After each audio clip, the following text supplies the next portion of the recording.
सभी को नमस्कार। मैं Krishna Kumar, PGT political science, government model Sanskriti senior secondary school Gudiyani, district Rewari. आज हम शुरू करेंगे कक्षा 11वीं की पाठ्यपुस्तक राजनीति विज्ञान का पहला अध्याय, जिसका नाम है राजनीतिक सिद्धांत एक परिचय। और आज के इस वीडियो में हम भाग 1 का अध्ययन करेंगे, जिसके मुख्य बिंदु होंगे राजनीति का अर्थ एवं परिभाषा। दूसरा, राजनीति विज्ञान का अर्थ एवं परिभाषा। तीसरा टॉपिक हम पढ़ेंगे राजनीति विज्ञान का क्षेत्र, जिसमें परंपरागत एवं आधुनिक दृष्टिकोण का अध्ययन किया जाएगा। इसके पश्चात नेक्स्ट टॉपिक होगा राजनीतिक सिद्धांत का अर्थ एवं परिभाषा, और फिर हम अध्ययन करेंगे परंपरागत एवं आधुनिक राजनीतिक सिद्धांत का। और आज जो टॉपिक्स पढ़े जाएंगे उनका मुख्य उद्देश्य है, पहला, विद्यार्थियों में राजनीति की व्यवहारिक समझ विकसित करना। दूसरा, राजनीति विज्ञान की प्रकृति को समझना।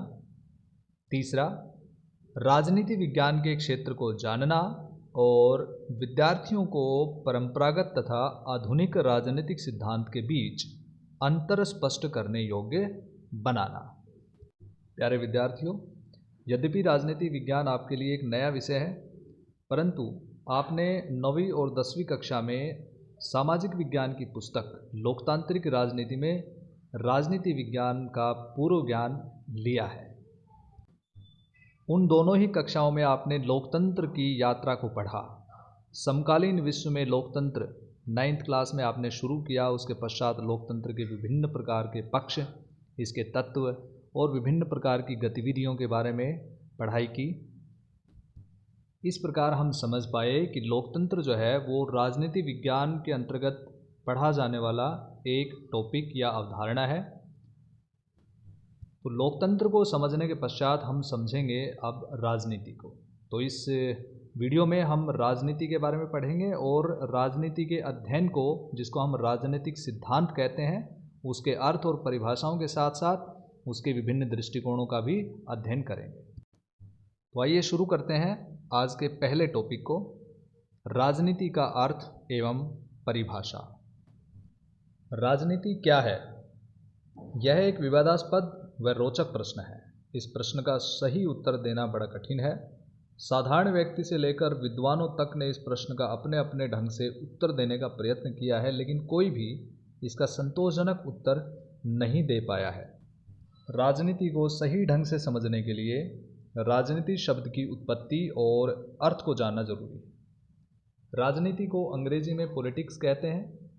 पॉलिटिक्स शब्द की उत्पत्ति यूनानी अर्थात ग्रीक भाषा के शब्द पोलिस POLIS पोलिस से हुई है, जिसका अर्थ है नगर राज्य। ईसा से 500 वर्ष पूर्व, लगभग 500 वर्ष पूर्व, नगर राज्यों को पोलिस कहा जाता था। यूनानी विचारकों ने इन नगर राज्यों की गतिविधियों का नाम पॉलिटिक्स रख दिया। प्राचीन यूनान अनेक छोटे छोटे राज्यों में बटा हुआ था, जिन्हें नगर राज्य अर्थात पोलिस कहा जाता था या पोलिस नगर राज्य के नाम से जाना जाता था। तब अपने मौलिक अर्थ में राजनीति यानी पॉलिटिक्स शब्द से नगर राज्यों से संबंधित शासन के ज्ञान का बोध होता था। दूसरे शब्दों में कहें तो जिस विषय के अंतर्गत नगर राज्यों का अध्ययन किया जाता था यूनान में, वह विषय राजनीति कहलाता था। लेकिन प्यारे बच्चों, धीरे धीरे राज्य का स्वरूप बदल गया और इन नगर राज्यों का स्थान आज के बड़े बड़े राष्ट्र राज्यों ने ले लिया। पॉलिटिक्स यानी राजनीति शब्द का सबसे पहले प्रयोग अरस्तु ने किया था।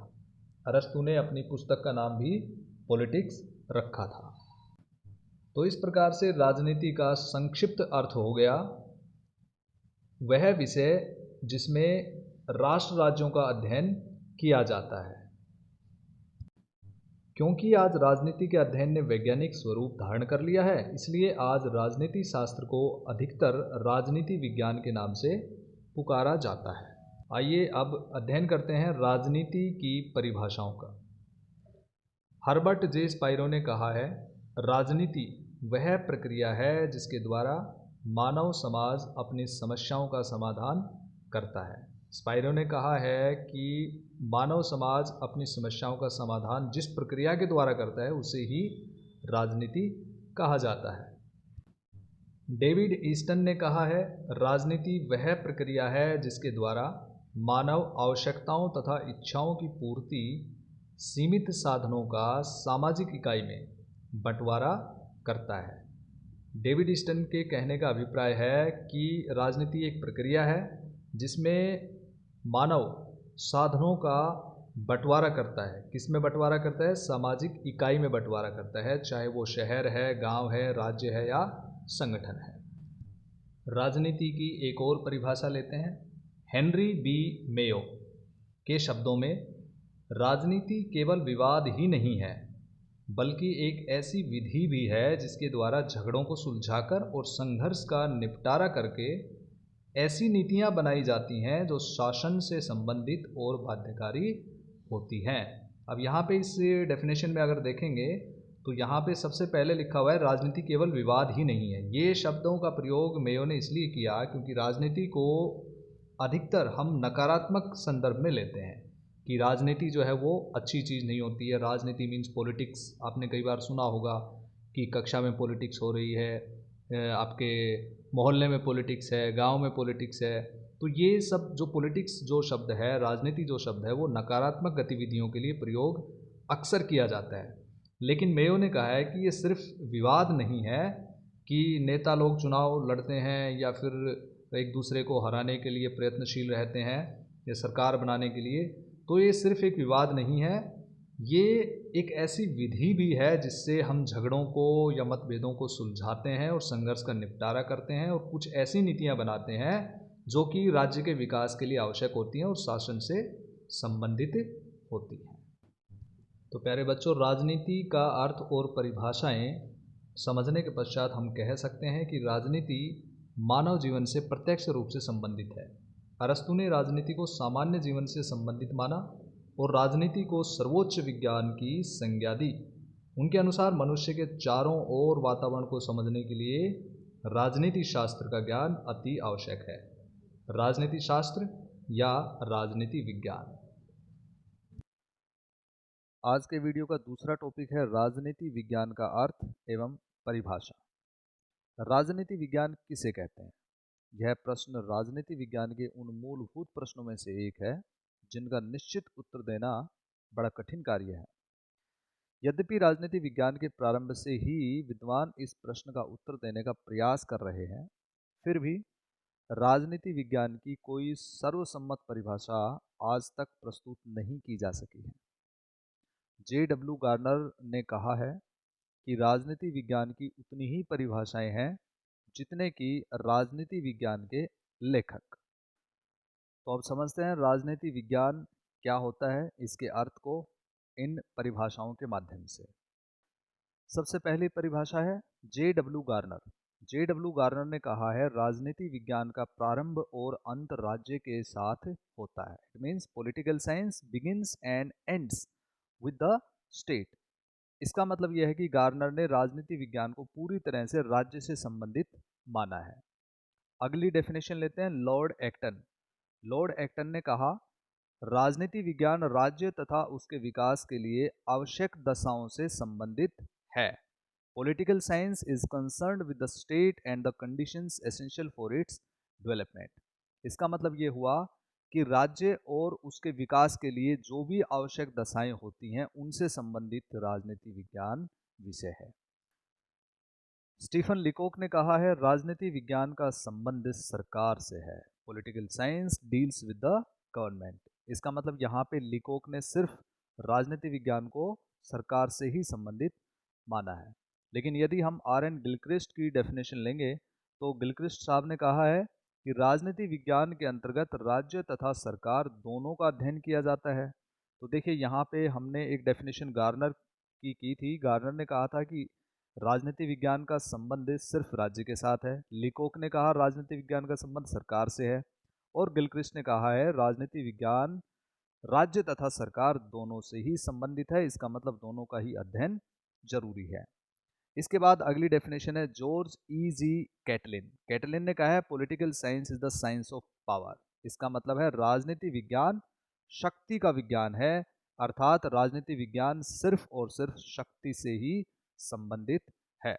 तो डियर स्टूडेंट्स, राजनीति विज्ञान के अर्थ और परिभाषा को समझने के बाद अब हम अगले टॉपिक पर चलते हैं। आज के वीडियो का अगला टॉपिक है राजनीति विज्ञान का क्षेत्र। इसका मतलब इसकी विषय वस्तु क्या है, इसका क्षेत्र क्या है, कार्य क्षेत्र क्या है। इसमें दो दृष्टिकोण हैं, परंपरागत और आधुनिक दृष्टिकोण। तो सबसे पहले हम डिस्कस करते हैं परंपरागत दृष्टिकोण। तो राजनीति विज्ञान के क्षेत्र में परंपरागत दृष्टिकोण। परंपरागत दृष्टिकोण के अंतर्गत राजनीति विज्ञान के क्षेत्र में निम्नलिखित को सम्मिलित किया जा सकता है। पहला, मानव की राजनीतिक गतिविधियां, political activities of human being.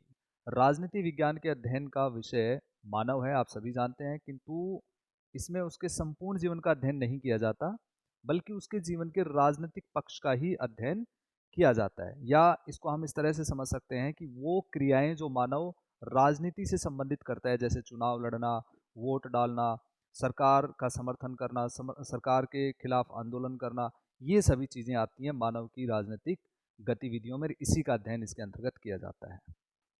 दूसरा है राज्य का अध्ययन। राजनीति शास्त्र के परंपरागत दृष्टिकोण के अंतर्गत राज्य का अध्ययन बहुत महत्वपूर्ण है। राजनीति विज्ञान के क्षेत्र में राज्य की गणना प्रमुख रूप से की जाती है, और यदि देखा जाए तो इस शब्द की उत्पत्ति ही राज्य से हुई है, चाहे राज्य का रूप नगर राज्य का रहा हो या वर्तमान राष्ट्र राज्य का रहा हो। और इसके अंतर्गत राज्य के वर्तमान का अध्ययन, राज्य के अतीत का अध्ययन और राज्य के भविष्य का अध्ययन भी आता है। राजनीति विज्ञान के क्षेत्र में परंपरागत दृष्टिकोण कहता है सरकार का अध्ययन भी होना चाहिए। तो तीसरा आता है सरकार का अध्ययन। सरकार राज्य का मूर्त रूप है और इस नाते यही राज्य की शक्तियों का प्रयोग करती है। जैसे आप देख सकते हैं कि भारत राज्य है और भारत की जो सरकार है वो इसकी शक्तियों का प्रयोग करती है। तो भारत किसके साथ संधि करता है, किसके साथ समझौते करता है, किसके साथ युद्ध करता है, ये फैसले कौन लेता है? सरकार लेती है। तो इस दृष्टि से सरकार का अध्ययन राजनीति विज्ञान के क्षेत्र में बहुत महत्वपूर्ण है और इसका अध्ययन आवश्यक हो जाता है। फोर्थ है क्षेत्रीय, राष्ट्रीय तथा अंतर्राष्ट्रीय समस्याओं का अध्ययन। राजनीति विज्ञान के परंपरागत दृष्टिकोण के अंतर्गत प्रत्येक प्रकार की समस्याओं का अध्ययन किया जाता है, जिसमें क्षेत्रीय स्तर की समस्याएं, जैसे आपके आसपास की समस्याएं जो हैं, उसके बाद राष्ट्रीय स्तर की समस्याएं, उसके बाद अंतर्राष्ट्रीय स्तर की जो समस्याएं हैं, उन सभी का अध्ययन इसके अंतर्गत आता है। नेक्स्ट है लोक प्रशासन का अध्ययन, स्टडी ऑफ पब्लिक एडमिनिस्ट्रेशन। यद्यपि आज लोक प्रशासन को एक अलग विषय के रूप में स्वीकृति मिल चुकी है, लेकिन अभी भी प्राय इसका अध्ययन राजनीति विज्ञान के अंतर्गत किया जाता है और ये परंपरागत दृष्टिकोण के अंतर्गत किया जाता है, क्योंकि इससे संबंधित मूल बातें राजनीति विज्ञान का ही अंग है। और लोक प्रशासन में लोक सेवाओं की भर्ती तथा प्रशिक्षण, विभिन्न विभागों का संगठन, नौकरशाही और मंत्रियों के बीच पाए जाने वाले संबंध, बजट निर्माण प्रक्रिया, जो न्यायाधिकरण होते हैं उनकी कार्य प्रणाली आदि सभी बातों का इसमें समावेश होता है। तो इसका अध्ययन इसमें जरूरी है। सिक्स्थ है राजनीतिक दलों तथा दबाव गुटों का अध्ययन या दबाव समूहों का अध्ययन। राजनीतिक विज्ञान के क्षेत्र में ये बहुत महत्वपूर्ण जो है एक टॉपिक आता है कि राजनीतिक दलों का अध्ययन और दबाव समूहों का अध्ययन, क्योंकि राजनीतिक दल जो है वो राजनीति का अभिन्न अंग है और इसलिए दबाव समूहों का भी इसमें काफ़ी महत्वपूर्ण रोल या भूमिका होती है। तो इसलिए राजनीतिक दलों का अध्ययन भी किया जाना आवश्यक है और दबाव समूहों का अध्ययन किया जाना भी आवश्यक है, क्योंकि दबाव समूह प्रत्यक्ष रूप से तो राजनीति में हिस्सा नहीं लेते हैं, लेकिन अप्रत्यक्ष रूप से राजनीति को प्रभावित करते हैं। और अगली विशेषता आती है इसमें अंतर्राष्ट्रीय कानूनों, संगठनों तथा संबंधों का अध्ययन। राजनीति विज्ञान के क्षेत्र के अंतर्गत परंपरागत दृष्टिकोण के अनुसार अंतर्राष्ट्रीय कानून, संगठन तथा संबंधों का अध्ययन किया जाता है कि विभिन्न देशों के बीच में कैसे संबंध हैं, कौन कौन से संगठन हैं अंतर्राष्ट्रीय स्तर पर और किस तरह के अंतर्राष्ट्रीय कानून, समझौते और संधियां होती हैं। तो वो सभी परंपरागत दृष्टिकोण के अंतर्गत राजनीति विज्ञान के क्षेत्र में शामिल किया जाता है। तो प्यारे विद्यार्थियों, इस प्रकार से हमने अभी तक डिस्कस किया परंपरागत दृष्टिकोण के अंतर्गत राजनीति विज्ञान का क्षेत्र। अब हम डिस्कस करते हैं आधुनिक दृष्टिकोण। दूसरे विश्व युद्ध के बाद अर्थात 1945 के बाद इस दृष्टिकोण को काफ़ी बल मिला, इस प्रवृत्ति को बहुत अधिक समर्थन मिला और डेविड ईस्टन ने अध्ययन की इस नवीन प्रवृत्ति को व्यवहारवादी आंदोलन के नाम से पुकारा। डेविड ईस्टन ने तो इसके अंतर्गत हम कौन कौन सी चीज़ों का अध्ययन करते हैं, राजनीति विज्ञान के क्षेत्र में कौन सी चीज़ें आती हैं। तो सबसे पहला आता है शक्ति एवं प्रभाव, पावर एंड इन्फ्लुएंस। आधुनिक दृष्टिकोण के अनुसार शक्ति और प्रभाव राजनीति विज्ञान के प्रमुख विषय हैं। और जैसे हमने डेफिनेशन में किया, कैटलिन ने तो राजनीति विज्ञान को शक्ति का ही विज्ञान माना है। लासबेल और कापलान ने इसे शक्ति के निर्धारण और सहभागिता का अध्ययन कहा है। दूसरा आता है राजनीतिक व्यवहार, पॉलिटिकल बिहेवियर। आधुनिक समय में मानव का राजनीतिक व्यवहार राजनीति विज्ञान की मुख्य विषय वस्तु है। तो मानव के व्यवहार का अध्ययन भी आवश्यक है और मानव के व्यवहार से ही राजनीतिक व्यवहार बनता है। तो राजनीतिक संस्थाएं जिस वस्तु द्वारा परिचालित होती हैं उसका अध्ययन भी बहुत ज़रूरी है और उसको प्रमुखता दी जानी चाहिए। तीसरा है नौकरशाही, ब्यूरोक्रेसी। वर्तमान लोकतांत्रिक राज्यों में नीति निर्माण और कानूनों को लागू करने का कार्य कार्यपालिका द्वारा तो किया जाता है, लेकिन कार्यपालिका इस काम को नौकरशाही के बिना नहीं कर सकती। तो इसका मतलब यह हुआ कि नौकरशाह क्या होते हैं, योग्य होते हैं, अपने कार्य में दक्ष एवं प्रशिक्षित व्यक्ति होते हैं। इसलिए आज जबकि राज्य के कार्यों में अत्यधिक वृद्धि हो गई है तो नौकरशाही का अध्ययन भी अत्यंत आवश्यक हो गया है। नेक्स्ट है सहमति और सामान्य मत, कंसेंट एंड जनरल ओपिनियन। राजनीति विज्ञान संबंधी अपनाए गए नवीन दृष्टिकोण के अनुसार इसके क्षेत्र में सहमति और सामान्य मतों का अध्ययन भी शामिल है। बिना सहमति और सामान्य मत के आधुनिक राजनीति जो है कारगर साबित नहीं हो सकती है, इसलिए इनका अध्ययन भी अत्यंत आवश्यक है। नेक्स्ट इज समस्याएं और संघर्ष। आज आप जानते हैं कि राजनीति विज्ञान के क्षेत्र के अंतर्गत विभिन्न समस्याओं और संघर्षों का अध्ययन भी किया जाता है, क्योंकि ये समस्याएं राजनीतिक व्यवस्था को गंभीर रूप से प्रभावित करती हैं। इसलिए इन समस्याओं को समझना आवश्यक है और इनके समाधान को ढूंढना भी आवश्यक। वो तभी हो पाएगा जब हम इनका अध्ययन करेंगे। और सिक्स्थ पॉइंट है राजनीतिक संस्कृति। व्यक्ति के राजनीतिक व्यवहार को उसके राजनीतिक मूल्य, विश्वास तथा मान्यताएं बहुत अधिक प्रभावित करते हैं। व्यक्ति के यही मूल्य, विश्वास और मान्यताएं मिलकर क्या बनाती हैं, राजनीतिक संस्कृति का निर्माण करते हैं। इसलिए व्यक्ति के राजनीतिक व्यवहार को निरंतर प्रभावित करने वाली राजनीतिक संस्कृति का अध्ययन राजनीति विज्ञान के क्षेत्र में आता है। और किसके अंतर्गत आता है, आधुनिक दृष्टिकोण के अंतर्गत। नेक्स्ट है नेतृत्व। वर्तमान समय में समस्त राजनीतिक गतिविधियां नेतृत्व द्वारा प्रेरित होती हैं। आज नेतृत्व ही समाज के मूल्यों और लक्ष्यों को निर्धारित करता है और नेतृत्व ही नीति निर्माण का कार्य करता है। तो इसलिए नेतृत्व का अध्ययन करना भी अत्यंत आवश्यक है। तो ये था राजनीति विज्ञान का क्षेत्र और इसके अंतर्गत हमने परंपरागत और आधुनिक दृष्टिकोणों का अध्ययन किया। इस वीडियो का अगला टॉपिक है राजनीतिक सिद्धांत का अर्थ एवं परिभाषा। राजनीतिक सिद्धांत के अर्थ को जानने के लिए इसके शाब्दिक अर्थ को जानना आवश्यक है। राजनीतिक सिद्धांत का निर्माण दो शब्दों से हुआ है, राजनीति और सिद्धांत। राजनीति का अर्थ हम डिस्कस कर चुके हैं इसी वीडियो में। तो प्यारे बच्चों, अब समझते हैं सिद्धांत को कि सिद्धांत क्या होता है। सिद्धांत को अंग्रेजी भाषा में थ्योरी कहते हैं। थ्योरी शब्द जो है वो यूनानी भाषा यानी कि ग्रीक लैंग्वेज के शब्द थ्योरिया से लिया गया है और थ्योरिया शब्द का अर्थ होता है देखना। अतः अपने शाब्दिक अर्थ में सिद्धांत से अभिप्राय विचारों के उस समूह से है जो हमें भूत, वर्तमान और भविष्य को जानने के लिए एक प्रकार की अंतर्दृष्टि प्रदान करते हैं। दूसरे शब्दों में हम कह सकते हैं एक ऐसी मानसिक दृष्टि जो कि एक वस्तु के अस्तित्व एवं उसके कारणों को प्रकट करती है। तो ये एक तरह की मानसिक दृष्टि है जो किसी भी वस्तु के होने के कारणों को प्रकट करती है। तो ये हो गया राजनीतिक सिद्धांत का अर्थ। अब देखते हैं इसकी परिभाषा। J.C. प्लेनो के अनुसार सिद्धांत एक विचार या विचारों का समूह है जिसका उद्देश्य ज्ञान के किसी भी क्षेत्र में विषय की व्याख्या करना भविष्यवाणी करना और विश्लेषण करना है। इसका अभिप्राय है प्लेनो ने इसे एक विचारों का समूह माना है सिद्धांत को, और जिसका उद्देश्य ये होता है कि ज्ञान के किसी भी क्षेत्र में किसी भी टॉपिक की एक्सप्लेनेशन करना और उसके बारे में एनालिटिकल या विश्लेषण करना। तो ये हो गया जेसी प्लेनो की डेफिनेशन। इसके बाद एक और परिभाषा लेते हैं राजनीतिक सिद्धांत की।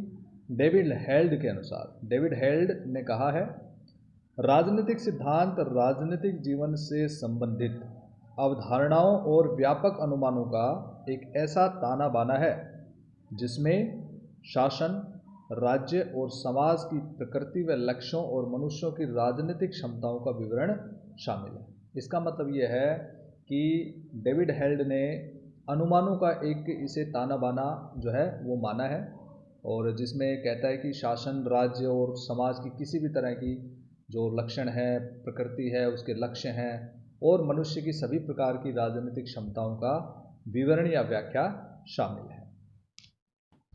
राजनीतिक सिद्धांत के अर्थ और परिभाषा को समझने के बाद अब हम अध्ययन करेंगे परंपरागत तथा आधुनिक राजनीतिक सिद्धांत की विशेषताओं का। सबसे पहले परंपरागत राजनीतिक सिद्धांत की मुख्य विशेषताएं। परंपरागत राजनीतिक सिद्धांत में सबसे पहले ये मुख्य विशेषता आती है कि यह एक वर्णनात्मक अध्ययन है, मुख्यतः वर्णनात्मक अध्ययन। यह इसकी मुख्य विशेषता है। इसका अर्थ यह है कि इसमें केवल राजनीतिक संस्थाओं का वर्णन किया गया है, अतः यह न तो व्याख्यात्मक है और न ही विश्लेषणात्मक है, और न ही इसके माध्यम से राजनीतिक समस्या का समाधान हो पाया है। दूसरी विशेषता है समस्याओं का समाधान करने का प्रयास, स्टडी फॉर सॉल्विंग प्रॉब्लम्स। परंपरागत राजनीतिक सिद्धांत में जितने भी लेखक और चिंतक हुए हैं, उन्होंने समस्याओं के समाधान को ढूंढने का प्रयास किया, जैसे, और उससे छुटकारा पाने के लिए उन्होंने कोई समाधान भी रखे। जैसे प्लेटो के सामने यूनान के नगर राज्यों के आपसी ईर्ष्या, द्वेष तथा कलह का जो वातावरण मौजूद था, उससे छुटकारा पाने के लिए उसने दार्शनिक राजा का सिद्धांत दिया। तो ये एक आप इसमें उदाहरण समझ सकते हैं। एक और उदाहरण आप ले सकते हैं मैकियावेली का। मैकियावेली ने तत्कालीन समाज की जो समस्याएं देखी, तो उनके समाधान के लिए उसने कहा कि राज्य को विस्तृत तथा मजबूत बनाने के लिए झूठ, कपट, हत्या और अन्य सभी साधन अपनाने चाहिए। इसी प्रकार से इंग्लैंड में अशांति तथा अराजकता को देखते हुए होब्स ने निरंकुश राजतंत्र का समर्थन किया। तो इस प्रकार से अलग अलग चिंतकों ने अलग अलग समस्याओं के समाधान प्रस्तुत किए। परंपरागत राजनीतिक सिद्धांत की तीसरी विशेषता है कि यह दर्शन, धर्म तथा नीति शास्त्र पर आधारित है। इसका अभिप्राय यह है कि परंपरागत चिंतन पर दर्शन, धर्म तथा नीति शास्त्र का बहुत ज़्यादा प्रभाव है। यद्यपि प्लेटो तथा अरस्तु के चिंतन में ये कुछ हद तक दिखाई देते हैं, पूरी तरह से उन्होंने इसका वर्णन नहीं किया, परंतु इनका स्पष्ट उदाहरण मध्यकाल में, मध्य युग में ईसाई धर्म द्वारा राज्य के प्रभावित हो जाने पर प्राप्त हुआ। इस समय राज्य तथा चर्च के आपसी संबंध को लेकर एक भीषण विवाद भी खड़ा हुआ, जो उस काल की विचारधारा का मुख्य विषय बन गया। अगली विशेषता है मुख्यतः आदर्शात्मक अध्ययन। परंपरागत राजनीतिक सिद्धांत एक आदर्शात्मक अध्ययन पर आधारित है। इसका मतलब यह है कि इसमें आदर्श विचारों पर अत्यधिक जोर दिया गया। जैसे हीगल ने लिखा है कि पूर्ण विकसित राज्य राजतंत्र हो सकता है, जबकि आधुनिक समय में हम इसका समर्थन नहीं कर सकते हैं। इसी प्रकार से प्लेटो ने दार्शनिक राजा का सिद्धांत दिया, रूसों ने सामान्य इच्छा का सिद्धांत दिया। इस प्रकार से ये सिद्धांत पूरी तरह से आदर्श पर आधारित हैं और यथार्थ से काफ़ी दूर प्रतीत होते हैं। अगली विशेषता है मुख्यतः कानूनी, औपचारिक तथा संस्थागत अध्ययन। परंपरागत अध्ययन मुख्यतः विधि या कानून तथा संविधान द्वारा निर्मित औपचारिक संस्थाओं से संबंधित था। प्यारे बच्चों, इसको समझने की कोशिश करना कि परंपरागत अध्ययन के अंतर्गत सिर्फ औपचारिक संस्थाओं का ही अध्ययन किया जाता था, और उस काल के लेखकों ने इस बात का प्रयास नहीं किया कि संस्था के औपचारिक रूप से बाहर जाकर उसके व्यवहार का अध्ययन किया जाए, जिससे उसके विशिष्ट व्यवहार का परीक्षण किया जा सके। और इस प्रकार हम कह सकते हैं कि परंपरागत राजनीतिक सिद्धांत कानूनी, औपचारिक और संस्थागत अध्ययन था। अगली विशेषता है मूल्य आधारित सिद्धांत। परंपरागत राजनीतिक सिद्धांत मूल्य आधारित था। यह मूल्यों पर पूरी तरह से आधारित था। इसमें क्या होना चाहिए पर जोर दिया गया और बाकी सभी चीज़ों को छोड़कर मूल्यों पर ही जोर दिया गया। अतः हम कह सकते हैं कि परंपरागत राजनीतिक सिद्धांत दार्शनिक, आदर्शवादी तथा इतिहासवादी सिद्धांत था। चलिए अब वर्णन करते हैं आधुनिक राजनीतिक सिद्धांत की विशेषताओं का। सबसे पहली विशेषता है विश्लेषणात्मक अध्ययन, एनालिटिकल स्टडी। आधुनिक विद्वानों ने विश्लेषणात्मक दृष्टिकोण को अपनाया है। वे संस्थाओं के सामान्य वर्णन से संतुष्ट नहीं थे जैसा कि परंपरागत में होता था, क्योंकि वे राजनीतिक वास्तविकताओं को समझना चाहते थे। इस कारण उन्होंने व्यक्ति व संस्थाओं के वास्तविक व्यवहार को समझने के लिए अनौपचारिक संरचनाओं, राजनीतिक प्रक्रियाओं व व्यवहार के विश्लेषण पर बल दिया। डेविड ईस्टन, डेहल, मैक्स वेबर तथा आमंड आदि अनेक विद्वानों ने व्यक्ति के कार्यों और उसके व्यवहार पर अधिक बल दिया।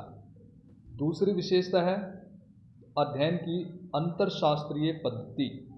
आधुनिक विद्वानों की यह मान्यता है कि राजनीतिक व्यवस्था समाज व्यवस्था की अनेक उपव्यवस्थाओं में से एक है और इन सभी व्यवस्थाओं का अध्ययन अलग अलग नहीं किया जा सकता।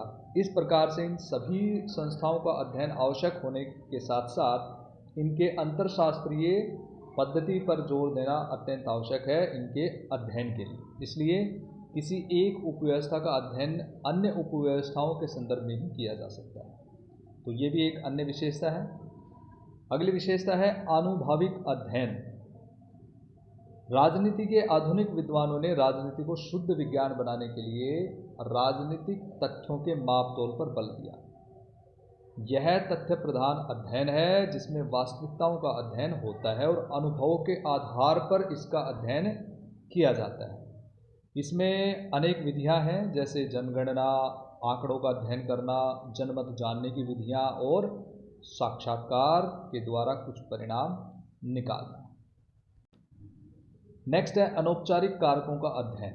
जैसे कि हमने देखा कि परंपरागत सिद्धांत में सिर्फ औपचारिक कारकों का और संस्थाओं का अध्ययन होता था, लेकिन यहाँ पे अनौपचारिक कारकों का अध्ययन भी अत्यंत आवश्यक हुआ। जैसे राज्य सरकार व दल आदि के साथ साथ अन्य सभी प्रकार के तत्वों का अध्ययन आवश्यक माना गया, जैसे जनमत, मतदान आचरण, विधानमंडल, कार्यपालिका, न्यायपालिका, राजनीतिक दल, दबाव समूह तथा जन सेवकों के अध्ययन पर बल दिया गया। और इस श्रेणी में व्यवहारवादी विचारक आते हैं, जैसे हमने डिस्कस किया, डेहल का नाम है, डेविड ईस्टन का नाम है, आमंड तथा पावेल इसमें शामिल है। और अगली विशेषता है वैज्ञानिक अध्ययन पद्धति। आधुनिक राजनीतिक सिद्धांत पूरी तरह से वैज्ञानिक पद्धति पर निर्भर है। वैज्ञानिक पद्धति का अर्थ यह है कि इसमें तथ्यों पर जोर दिया जाता है और वास्तविकता पर ज़्यादा जोर दिया जाता है। तो इसका अध्ययन जो है वो रिसर्च यानी कि अनुसंधान पर आधारित है और इसलिए इसको हम वैज्ञानिक अध्ययन पद्धति कहते हैं। और अगली विशेषता है मूल्य विहीन अध्ययन।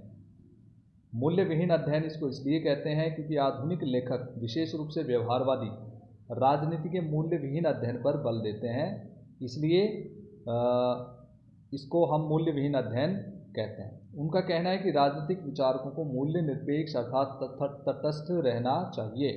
उन्हें क्या होना चाहिए के स्थान पर क्या है का उत्तर खोजना चाहिए। तो प्यारे बच्चों, ये थे आज के टॉपिक्स। एक बार फिर से दोहराई करते हैं। आज हमने क्या पढ़ा? राजनीति का अर्थ और परिभाषा। इसके पश्चात हमने राजनीति विज्ञान का अर्थ और परिभाषा का अध्ययन किया। फिर हमने राजनीति विज्ञान का क्षेत्र पढ़ा, जिसके अंदर हमने परंपरागत तथा आधुनिक दोनों ही दृष्टिकोणों का अध्ययन किया। उसके पश्चात हमने राजनीतिक सिद्धांत का अर्थ एवं परिभाषाओं का अध्ययन किया। फिर हमने परंपरागत राजनीतिक सिद्धांत की विशेषताएं और अंत में आधुनिक राजनीतिक सिद्धांत की विशेषताओं का अध्ययन किया। और आशा है कि आपको ये सभी टॉपिक्स समझ में आ गए होंगे। इन्हीं टॉपिक्स के आधार पे आपको ये गृह कार्य दिया जा रहा है। आप इन प्रश्नों के उत्तर अपनी नोटबुक में अवश्य लिखें। पहला क्वेश्चन है, राजनीति किसे कहते हैं? किसी भी देश में रहने वाले लोगों के लिए राजनीति का क्या महत्व है? दूसरा है, राजनीति विज्ञान के क्षेत्र का वर्णन करो। और तीसरा क्वेश्चन है, राजनीतिक सिद्धांत से आप क्या समझते हैं? राजनीतिक सिद्धांत के परंपरागत तथा आधुनिक दृष्टिकोणों में अंतर स्पष्ट करो। धन्यवाद।